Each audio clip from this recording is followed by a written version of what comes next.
to this week's mindset coaching call for the Lifetime Fitness 60-Day Challenge. I am Dr. Jerry Sunshine Novack, personal trainer here at Lifetime, and also having a PhD in psychology and decades worth of experience as a psychologist. I normally do these calls live on Sunday afternoons where people can call in. I will be out of town for a family function this weekend, so I will not be able to do my live call. So I'm recording this session now. It's Thursday, and I will have it posted for folks to watch. And I will send out a link to my 60-day people and to the rest of the trainers in the club so that they can send the links out as well. Our topic for today is one of my favorites, and that is gratitude.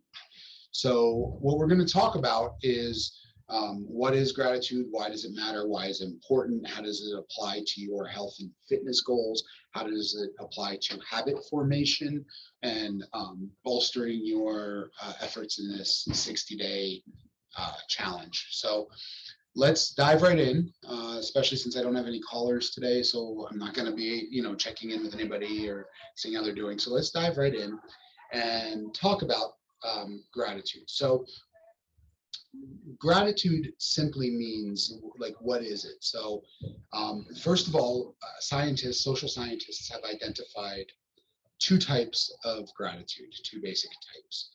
One is what they call trait gratitude, and one is what they call the practice of gratitude or emotion gratitude.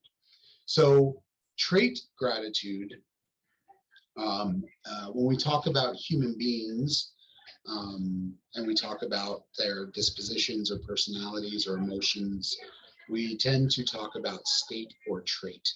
So somebody could be in a depressed state, for example, and this would be temporary by definition. A state is shorter term.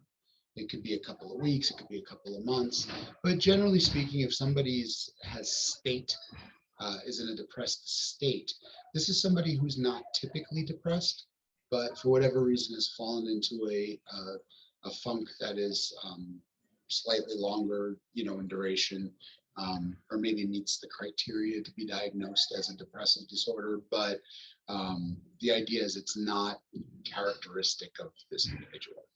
There are other people who seem to have what we think of as trait depression, meaning that's their baseline. They tend to be sort of sad or down. They tend to be sort of pessimistic, right? Same could be true of happiness, by the way. Somebody who is typically unhappy could be in a happy state if some things go right in their life, or if something, for whatever reason, they could temporarily be in a happy state. Whereas other people have trait happiness, where it's more consistent with their personality. So same is true of gratitude. It seems like there are some folks where gratitude is, a sense of recognizing things in their life for which they are grateful, right? Some people refer to them as blessings, having blessings in their lives. But generally speaking, some people seem to be more, maybe naturally, maybe biologically, I don't know if it's nature or nurture, but some people tend to have this tendency to recognize things in their life for which they're grateful, and to express that gratitude either publicly or privately as a regular sort of habit. And that we think of as trait gratitude. The practice of gratitude is just part of their character, their disposition.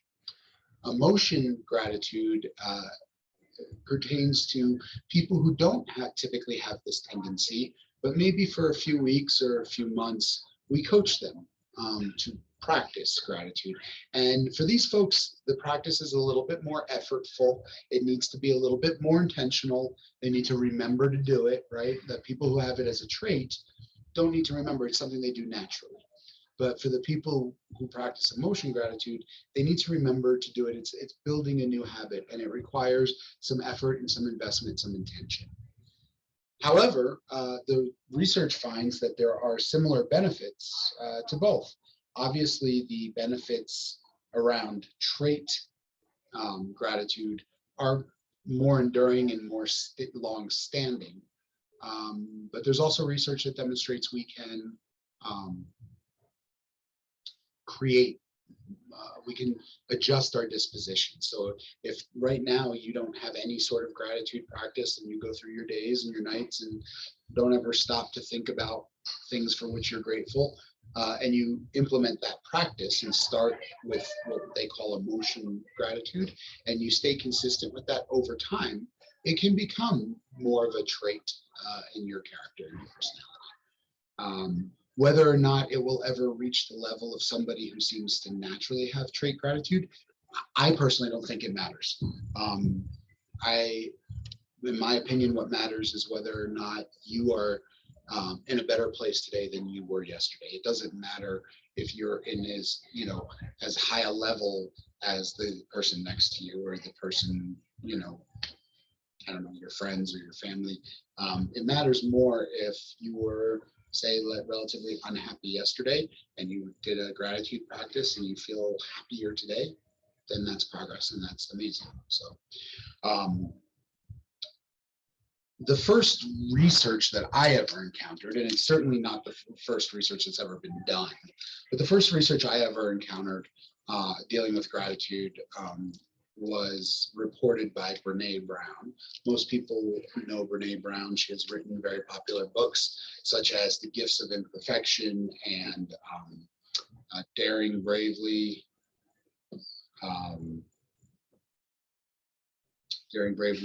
Into the Wilderness. She has several books, and is a prolific speaker. For a very long time, she had the #1 most watched video on TED Talks on TED.com. So most people know Brene Brown very well. She she's a shame researcher. So she looks at shame and vulnerability and how those things impact our lives. And she usually juxtaposes people who are governed by shame and who avoid vulnerability. She refers to the opposite of that, people who don't feel burdened by shame, and people who are very willing to be open, to be vulnerable, to have intimacy with other people. She refers to them as being wholehearted. And I think her book Daring Greatly, that's it, not Daring Bravely, I knew it was wrong, sorry, Daring Greatly. In her book Daring Greatly, she discusses research in which she tried to distinguish why some people are wholehearted while other people are governed by shame and a fear of being seen and fear of intimacy. And what she found was the single characteristic that differentiated the two groups was gratitude. The folks who had a gratitude practice and regularly thought about, wrote about, talked about things for which they were grateful, lived more wholehearted than the people who didn't. The people who didn't tended to struggle more with intimacy and with vulnerability and seemed more governed by shame. So that was the first bit of research. However, there is a virtual mountain of other research about gratitude. And so let's talk about some of the synopsis of what happens. So the first thing is a gratitude practice legitimately changes both the function and structure of our brains. So when we intentionally pause to consider the things for which we're grateful, whether we're writing it in a journal, whether we're just thinking it to ourselves privately, whether we are discussing it and sharing it with other people, the practice of thinking about, for what am I grateful right now, today, right, in general. It literally builds like a muscle, right? Just like in the gym, it really builds the areas of the brain that help us feel better, have higher life satisfaction, and it develops the habit of searching for what's right. Now, that doesn't necessarily mean that you are blind or ignoring things that are wrong or that you're not dealing with problems in your life head on. That's not what it means at all. If we were to pause everyone's life right now, just hit the pause button and search for reasons to be unhappy, search for things that are wrong, we'd probably find some in almost everyone's life. Do this exercise with me. Think about your life. Are there things wrong right now? Things that are causing you stress or worry or decreasing your life satisfaction? Probably. If we then shift, life's still on pause, nothing has changed, and we search for reasons to be grateful. Are there things for which we can be grateful? We'd probably find those too. No matter how bad other circumstances might be, we would probably find some reasons to be grateful. And so by conditioning ourselves to search for those on a regular basis, our overall life satisfaction increases. It doesn't mean that we're ignoring the problems or difficulties that require our attention. It just means that we're able to approach those difficulties and problems with less distress because we are also aware of the reasons to be happy. So what the scientists refer to this as strengthening positive recall. I'm not a fan of the word positive personally, just because it's a judgment, right? You're judging what you think is positive or negative. And while you're entitled to those judgments, they're not necessarily objective. However, it's splitting hairs, right? If we take the word positive out and we say that this strengthens recall for things you like, strengthens recall for things that make you feel good. But that's what it does. It strengthens the muscles, if you will, in the brain. It builds tighter, denser neural connections around the brain areas that function to improve overall life satisfaction and life quality, to improve our ability to remember, right? Most of us, or many of us, may have heard of something called the negativity bias. Human beings have what is called a negativity bias, which means we tend to remember things we don't like or hard times way more effectively than we remember good times. And there's an evolutionary reason for this, right? If we were hunter-gatherers and we're living in the wild and we were not in modern societies, we're living out in the wild somewhere, and we hear a rustle in the bushes, right? A rustle in the bushes, and a bear jumps out and tries to attack us, or a lion or something, and we have to run for our lives, right? We are very likely to remember that. The next time we hear a rustle in the bushes, we're likely to be very cautious because last time it was a lion, and so we're afraid, right? If we hear a rustle in the bushes and our friends pop out and it's a surprise party, not that we would forget it necessarily, but we would be less likely to have it as a natural recall the next time we hear a rustle in the bushes. Next time we hear a rustle in the bushes, we might think it's the wind, or maybe it is a lion this time or something else, but it's like we can remember it. It's not that we forget it, it's just that it's less available in our memories, right? If a lion jumps out and chases us, we have to run for our lives. That's very available in our memories. So that's called the negativity bias. An intentional gratitude practice, actually, it doesn't undo that because we need that for survival, but it does balance it by strengthening our positive recall. So we still have this tendency to remember things that were harmful or hurtful or dangerous because we're motivated to avoid those.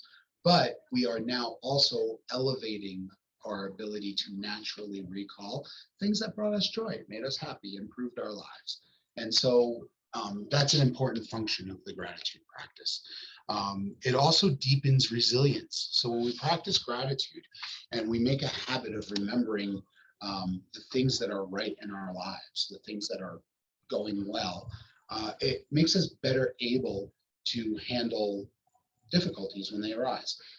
I would say that this is incredibly important if you're on a fitness or health journey and you're using your 60-day program to build health habits. Resilience becomes very important when life gets chaotic, right? So let's say you're building this habit of, I don't know, eating more of a whole foods diet, right? Getting your macronutrients, your carbs and proteins and fats from good whole food types of sources.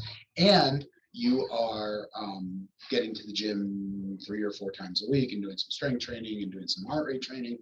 And you're getting into the habit and you're seeing good results and your body composition is changing and you're sleeping better and you're feeling better and you're more um, energetic and happier. But then let's say things get crazy. I mean, let's say things get really busy at work and God forbid, but maybe a family member gets sick and demands some attention and the holidays are around the corner and things can tend to get very busy then. Resilience is the factor that differentiates people who get overwhelmed by their circumstances and now all of their health and fitness practices are out the window and now they're back to eating fast food or convenience foods and they're skipping workouts and they're whatever. But the people who have greater resilience can step back from their circumstances and say, okay, these things are demanding my attention and they're in the way of my health and fitness priorities. However, my health and fitness priorities are also important. So I might need to restructure my schedule. I might need to revisit my goals and maybe lengthen the timeline. Maybe instead of 3 or 4 workouts a week, I can get 2, right? Maybe I can change the way I meal prep or do things like that to make sure that my food choices are good, make sure I'm hydrating, right? And so it is definitely when things are busy like that, it's definitely harder to adhere to your health practices, but it's not impossible. People do it. No matter how busy you are, no matter how stressed you are, and I'm not trying to diminish anyone's struggles. I'm not trying to invalidate anyone's difficulties. I can promise you that there are people who are equally or more busy, equally busy or busier, people who are equally stressed or more stressed, who manage to take care of their health. It's doable. It just needs to be a priority, and we need to be resilient enough that our circumstances don't overwhelm us to the point where we just can't handle anything more, right? We can't even think about getting into the gym because we're overwhelmed. And it's resilience that prevents us from getting overwhelmed like that. Well, it's a gratitude practice is one of the factors that helps develop resilience. So the more you begin a gratitude practice now, the better off you'll be when things in life get hectic and you might be motivated to abandon your health or fitness practices. The more resilient you are, the less likely that will happen. And so gratitude is important for that. On a purely physiological level, there's some science demonstrating that a regular gratitude practice actually boosts immunity and heart health. I've seen a few different explanations for why this is. My personal suspicion, my belief, my hypothesis, if you will, is that a gratitude practice boosts immunity and heart health by putting us into a parasympathetic state. So we have our sympathetic nervous system, our parasympathetic nervous system. They're supposed to be fairly balanced. Sympathetic is our fight or flight, and it's very excitatory. When we are in a sympathetic state, our heart rate goes up, our blood pressure goes up, our endocrine system pumps out cortisol and adrenaline. We start to excrete blood coagulants because, if we're in a fight or flight situation and we get injured, it'd be helpful if our blood clots quickly, right? Digestion shuts down because we don't need it. It would be better if we don't get hungry or have to pee or whatever in the middle of an emergency. So our digestion elimination slows way down. Our cognitive functions, our prefrontal cortex sort of goes offline, and our survival brain functions more in the back and base of our skull, light up and function greater. So lots of things turn on, lots of things turn off to help us survive. That nervous system is supposed to be balanced by the parasympathetic, which is our rest and digest nervous system, that makes us want to, we stop pumping out cortisol and adrenaline and we start to produce oxytocin, which makes us want to feel close to people. It makes us want to bond and share our stories. Our digestion turns back on, so we get very hungry. We start to pump out white blood cells, and our immune so good health comes from a balance of both, a balance of stressors and recovery. And most of us, especially in first world countries in the United States, with everything from job stress to family stress to even stress from pollution, air pollution, water pollution, artificial light produces stress. And so we tend to stay in a low level, sympathetic, excitatory state constantly. And I believe personally, and there's some science that supports this, that a gratitude practice brings us into more of a parasympathetic state and lets us recover from that stress a bit. And by doing that, we boost our immunity and heart health. So if you have difficulties with blood pressure, or you're at risk for heart disease, or you have immune issues, I'm not suggesting that a gratitude practice will cure that or fix it. But the science says, no, at very least, it's not going to hurt. But the science says it's going to contribute to improving, right? So while it may not cure, that might be bloated, it will definitely benefit those issues. So here's all these benefits. Another research study that was done on gratitude demonstrates that people who have a gratitude practice, whether it's a trait practice or they're coached to start practicing gratitude, without any other coaching at all, tend to make healthier choices in their lives. They tend to make better interpersonal choices. They set better boundaries. They pursue friendships with people who are less toxic, more healthy. They make better food choices. They make better rest choices, better exercise choices, all without coaching, just by virtue of having engaged in this gratitude practice. Again, the mechanisms for that are, different. Some different scientists have some different theories, but when they look at positive activities and well-being, they see an increase in people who have, in this study that talks about the increase in healthy decision making. They had people journaling, keeping a gratitude journal. So it was private; they weren't sharing it, but they were practicing, right? There's some other studies that show benefits that are probably more predictable, right? Things like stronger interpersonal connections for people who practice gratitude, and that sort of echoes Brene Brown's finding about being more wholehearted. People who practice gratitude communicate better, are more effective communicators than those who don't.